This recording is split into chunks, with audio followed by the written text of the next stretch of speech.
I never imagined I'd be telling this story, but life often takes you to places you don't expect. My name is Olivia, and I'm 46 years old. I've been a single mother for many years, raising my son, Noah, my own. Noah is 23 now, and we've always had a close relationship, just the two of us navigating life's challenges together. One evening, something happened that I wasn't prepared for. Noah had been burning the C handle at both ends, working long shifts at his job while also preparing for his final exams. When he walked through the front door of our small apartment, I could see the exhaustion in his eyes. He barely managed to kick off his shoes before collapsing onto the couch. "I'm wiped out, Mom," he mumbled. "I feel like I could sleep for a week."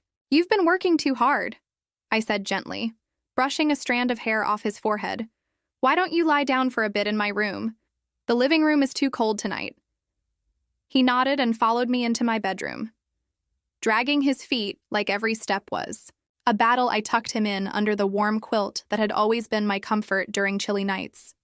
At first, everything felt normal, a mother helping her son get some much-needed rest, but as I lay down next to him to keep him company, something shifted in the air. Noah turned toward me under the blanket, moving closer, as if searching for warmth. I didn't think much of it at first. It was instinctive, a habit from when he was younger. But then his arm wrapped around me, gently pulling me closer. My breath hitched, and I hesitated for a moment before settling back into the pillow. He probably just needed comfort after such a draining day. I told myself I could feel his body warmth against mine and the steady rhythm of his breathing. The room was so silent that I could hear my own heartbeat growing louder. I stayed still, not wanting to wake him or make him feel uncomfortable. But as the minutes passed, I became acutely aware of how close we were. The warmth between us wasn't just physical. It was something deeper, something I couldn't easily explain. Noah shifted again this time, tightening his grip slightly. My body tensed, unsure of what to do. My mind was at war with itself, one part urging me to move away, while another part stayed frozen, unsure if I even wanted to. I told myself that this was just a brief, awkward moment that would pass, but when his hand brushed against my arm, tracing small, gentle circles on my skin, I felt a shiver run through me. It was such a small gesture, yet it felt electric. My heart raced and I struggled to keep my breathing steady. I didn't want Noah to notice how much this moment was affecting me. I reminded myself again that he was my son, and this was nothing more than a moment of comfort. But deep down, I knew that wasn't the whole truth. The weight of his arm on me, the warmth of his body pressed so close, and the softness of his breath against my neck, it was all too much. My thoughts spiraled, filled with questions I didn't want to face. Why did this feel different? Why couldn't I ignore? The way his touch sent waves of emotion through me. And then Noah lifted his head slightly and looked at me. His eyes held a softness I hadn't seen before, a mixture of vulnerability and something deeper. Something that made my breath catch. His gaze lingered on mine as if he were searching for reassurance or permission. I tried to smile, hoping it would break the tension, but it only seemed to deepen it. He rested his hand on my arm, his touch warm and steady. His fingers moved slowly, absent-mindedly, as if he didn't realize what he was doing. But I felt every movement, every brush of his fingertips like a spark, igniting something inside me that I couldn't ignore. I wanted to speak, to say something that would ease the intensity between us, but the words wouldn't come. The air in the room felt heavier, like we were both trapped in a moment. We didn't know how to escape Mom. "Noah," whispered, his voice barely audible. "Are you okay?" I nodded, swallowing the lump in my throat. "I'm fine," I whispered back, though my heart was pounding so loudly I was sure he could hear it. His gaze stayed locked on mine for a moment longer before he rested his head on my shoulder again. I could feel his breath against my collarbone, warm and steady. The warmth of his body pressed against mine only grew, and the tension between us refused to fade. I lay there wide awake while Noah's breathing slowly returned to the steady rhythm of sleep. My mind was racing, torn between logic and the confusing emotions swirling inside me. I told myself over and over that this was just an innocent moment, that it didn't mean anything. But the longer I lay there, the harder it became to convince myself. When the first rays of sunlight crept through the window, I carefully slipped out of bed, making sure not to wake him. My feet felt heavy as I made my way to the kitchen. My mind still clouded with confusion. I stood by the sink staring out at the city streets below, trying to make sense of what had happened. The warmth of Noah's touch still lingered on my skin, and I couldn't shake the memory of the way his gaze had held mine. I wanted to believe that things would go back to normal. Once he woke up, that this was just a passing moment brought on by exhaustion and stress. But deep down, I knew the truth. Something between us had shifted, and I wasn't sure if things would ever go back to the way they were before I took a deep breath and closed my eyes, hoping that time would provide the clarity I desperately needed. But as the morning light continued to fill the apartment, I realized that the questions in my heart weren't going away. Anytime soon, I felt a mixture of confusion and warmth, an unexpected combination that held me still. Noah didn't seem to notice my internal struggle.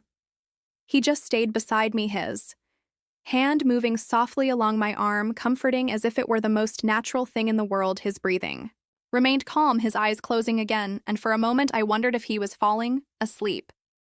But then his hand shifted, moving slowly upward, brushing lightly against my skin. A chill ran through me, and that's when he opened his eyes, looking directly into mine. There was something unspoken in his gaze, a question lingering there, as if he were silently asking if this was okay. If I felt the same strange pull that he did. My breath hitched, and I barely managed to whisper his name, Noah, the word escaping my lips like a fragile plea. I wanted to stop this, to pull away and create distance between us, but somehow I couldn't move.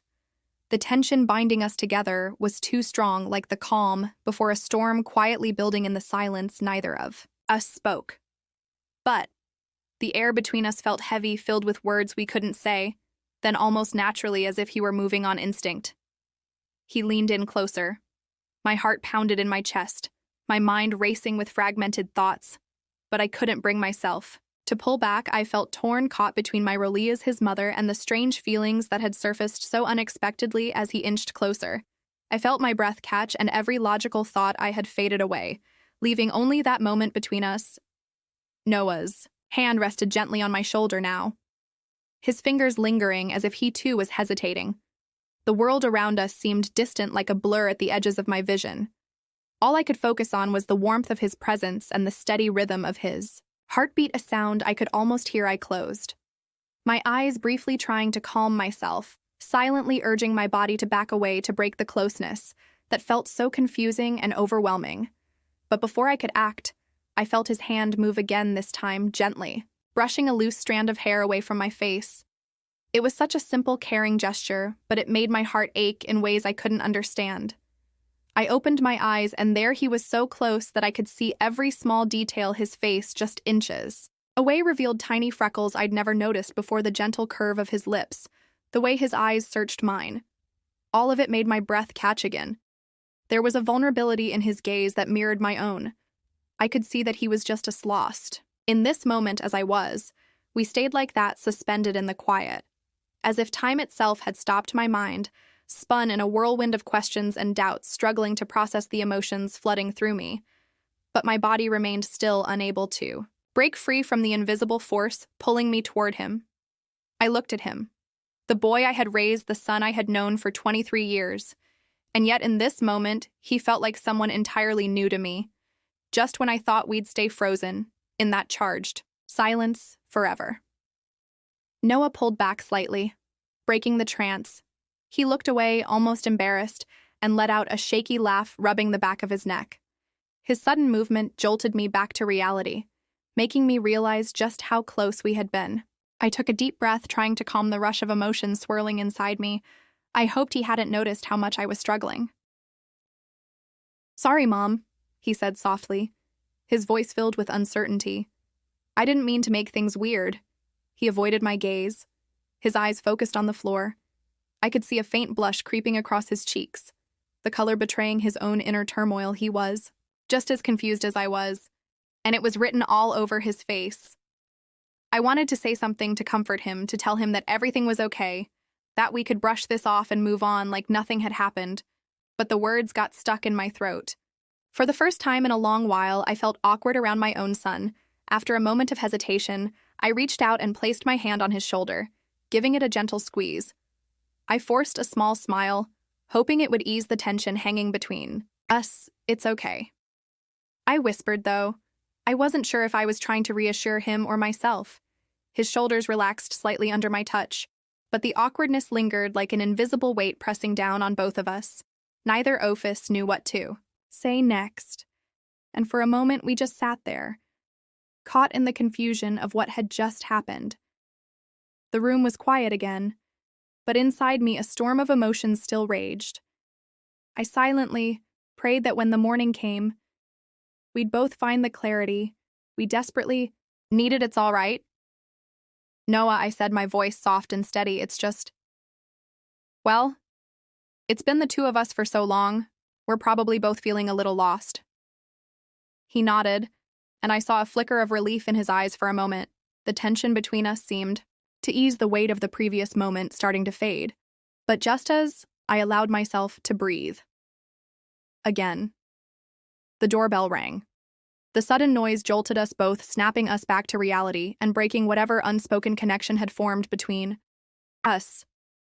I quickly stood up, my heart still racing, facing, and made my way to the door.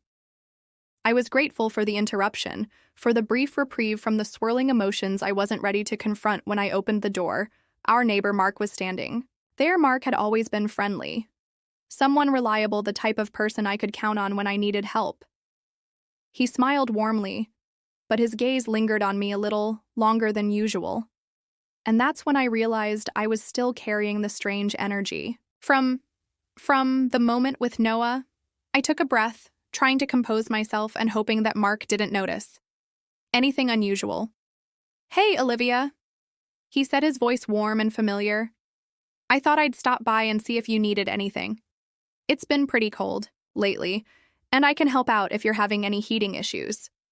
A wave of relief washed over me, and for the first time in what felt like hours, I allowed myself to relax. "Oh, thank you, Mark," I replied with a small smile. "Actually, the house has been a bit chilly.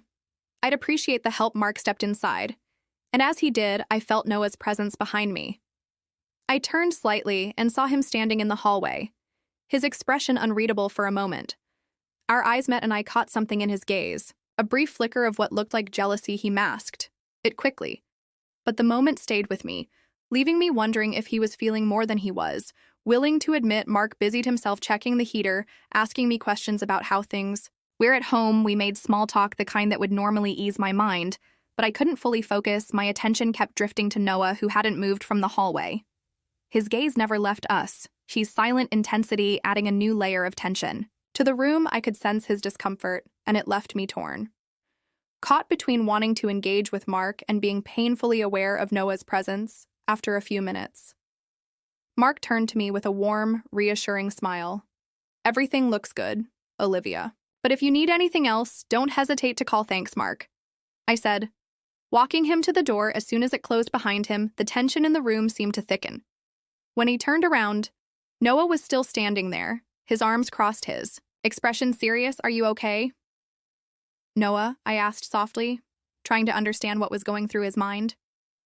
He shrugged, glancing down for a moment before meeting my gaze. His voice was quiet. "Yeah, I'm fine. I just didn't expect Mark to stop by." That's all I wanted to say, more to reach out and help him untangle whatever he was feeling. But before I could, he walked past me and headed to his room. The door closed softly behind him. Leaving me standing there in the silence, I felt a strange mixture of relief, confused confusion, and a lingering ache I couldn't quite understand. I stared at his closed door, replaying everything in my mind. The closeness we had shared earlier, the way his gaze had lingered when Mark was here, and the unspoken tension that seemed ready to bubble over again, unable to shake the weight of it all. I retreated to my room and sat on the edge of my bed, running the moment over and over in my mind. I knew I couldn't ignore it forever, but I also wasn't sure how to confront Ida. Soft knock on my door broke me from my thoughts, and my heart jumped as I wondered if Noah had come in, I said, trying to keep my voice steady. Noah opened the door and stepped inside, his face unreadable. He crossed the room and sat next to me on the bed. His gaze fixed on his hands. Assilence settled over us. The air felt heavy with everything unsaid, the weight of emotions we were both struggling to manage. "Mom," He finally said, his voice barely above a whisper.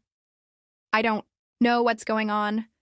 I'm sorry if I made things weird earlier. He trailed off, clearly fighting to find the right words. I looked at him, feeling the tension in his shoulders, the hesitation in his voice.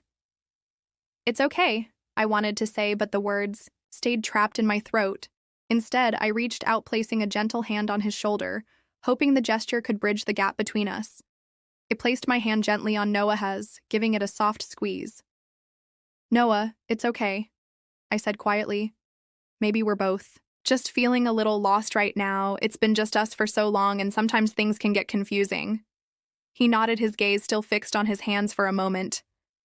The silence stretched between us, heavy and fragile. Then he looked up, his eyes meeting mine. There was a mix of emotions swirling there. Uncertainty, vulnerability, something I couldn't quite define. His voice was soft when he spoke, almost as if he was afraid to say the words out loud. "I just feel the ache in." My chest deepened. Mirroring his confusion, I didn't know how to respond. I wanted to reach out, to wrap my arms around him and tell him everything would be okay. But I hesitated. What if that wasn't what he needed? What if it made things even more complicated? So instead, I stayed still, letting the silence speak for both of us. Finally, I took a deep breath and met his gaze. "Noah, maybe we just need to take a step back," I said gently.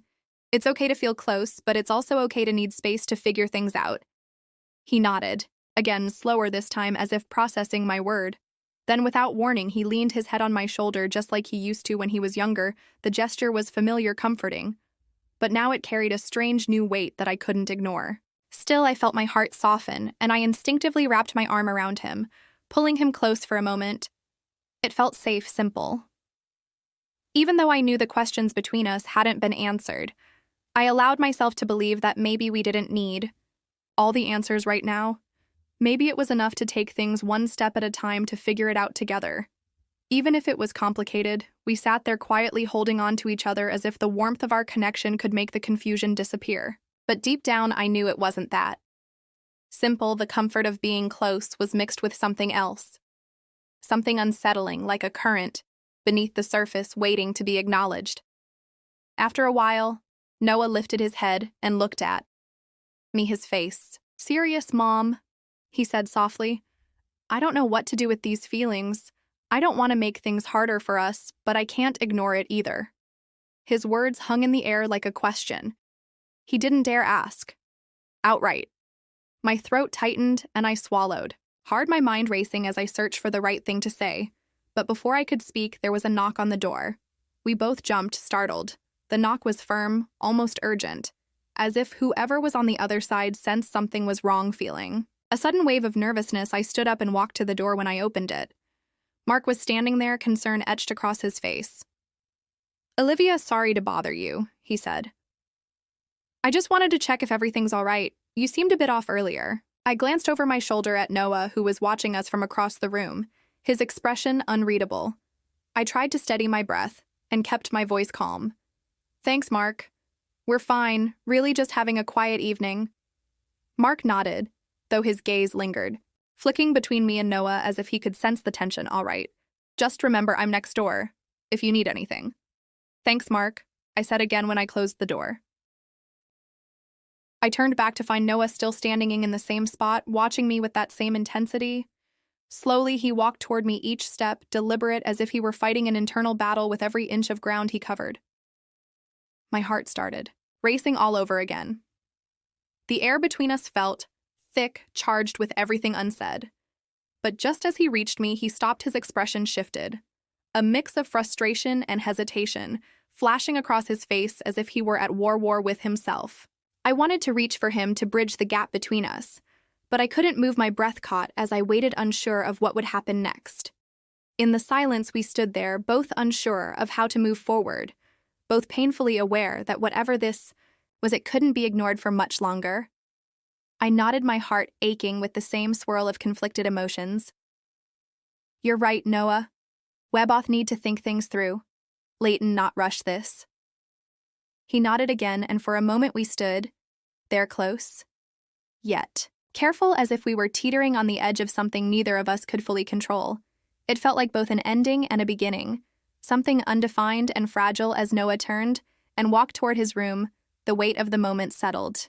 Over me, I watched him disappear down the hallway, my mind spinning with uncertainty. What would the future hold for us? If you'd like to hear the rest of our story, let us know in the comments, and we'll share what happens next in part music to it. All began on a humid spring morning in Savannah, Georgia. The sun hung low, casting a golden haze over the narrow streets lined with oak trees dripping in Spanish moss, as I stood outside the colonial-style White House. The weight of the morning's heat mixed with nerves, making my scarf cling uncomfortably to my neck. This was my first job in America, worlds away from the bustling market stalls of Tangier, Morocco, where I had spent most of my life. I never thought I'd leave my family or the world I had known for 30 years, but fate often unfolds in ways we can't predict. The Bennetts, a well-to-do family of 4, needed a nanny, and I needed a fresh start. The job wasn't just about earning a paycheck, it was about proving to myself and to my family that I could thrive here. I was 30, single, and determined to build a life of my own. Charlotte Bennett. The mother was sophisticated and graceful with an aura that seemed to exude control.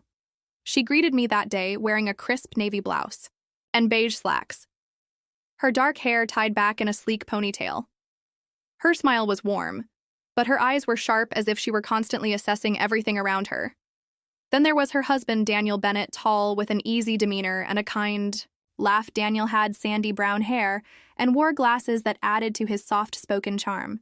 Their 2 children, Ellie and Jonah, were 7 and 4, curious, and full of energy. I was nervous naturally. I had never worked as a nanny before, but Charlotte seemed to take comfort in my experience as the oldest of 5 siblings. "You'll be fine," she said reassuringly. Still, I could sense her perfectionist tendencies as she handed me a binder filled with daily routines, emergency contacts, and even instructions on how she preferred the children's clothes. Folded, the first few weeks passed without incident. I'd wake before sunrise to make breakfast, pack Ellie's lunch, and then spend the day keeping Jonah entertained. My days were a blur of reading storybooks, building pillow forts, and cleaning up spilled juice. By the time I retreated to my modest room on the top floor at night, I was exhausted, but fulfilled. Then one afternoon, everything shifted. It was a month into the job, and I was kneeling on the kitchen floor wiping up a mess of orange juice that Jonah had spilled when I noticed Daniel watching me from across the room. He leaned against the counter, his gaze soft and thoughtful. "You're really good with them," he said, his voice cutting through the quiet hum of the kitchen. Startled, I looked up. "Oh, thank you, Mr. Bennett. Call me Daniel," he replied with a warm smile. I nodded, feeling a flush creep up my neck. It wasn't the words themselves, but the way he said them, like he genuinely meant it back home. Men rarely spoke to women with such kindness unless there was an expectation attached, but Daniel seemed different after that. I began noticing him more, how he'd ask if I'd eaten, how he offered to carry the groceries without hesitation, and how he lingered in the kitchen while I cooked. Meanwhile, Charlotte's demanding corporate job often kept her away from home, leaving me alone with the kids and Daniel more frequently. One evening, as I set the table for dinner, Daniel walked in and leaned against the doorway. "Don't you ever get tired?" he asked. "Tired of what?" I replied without looking up. "Of taking care of everyone," he said softly. I shrugged. "It's my job. I'm used to it." "You shouldn't have to be," he murmured. His words stayed with me long. After that conversation, in my culture, women were expected to give selflessly, to serve without question. But Daniel's simple acknowledgement of my efforts made me feel seen in a way I hadn't experienced. Before I tried to ignore the warmth his presence stirred within me, reminding myself of the boundaries that needed to remain intact. I was a guest in their home, a Muslim woman, bound by tradition and faith. Yet day by day it became harder to ignore. One evening, as I was cleaning up after dinner, Daniel offered to help as we stood side by side at the sink. Our hands occasionally brushed against each other. "You're special," he said, his voice barely above a whisper. "I hope you know that." I froze, my breath hitching. "Daniel, please." "I'm sorry," he interrupted, stepping back. "I didn't mean to make you uncomfortable," but he had already crossed a line, and so had I. Because deep down I knew I didn't want him to stop. My heart raced as I tried to reconcile. The swirling emotions within me that night as I lay in bed, I thought about the life I had left behind, the traditions I had been raised with, and the expectations I had always carried. But here in this house so far from home, I was beginning to question everything. I didn't know where this path would lead. But one thing was certain. Nothing would be the same again. There were boundaries I knew I could never cross, no matter how kind or handsome my employer was.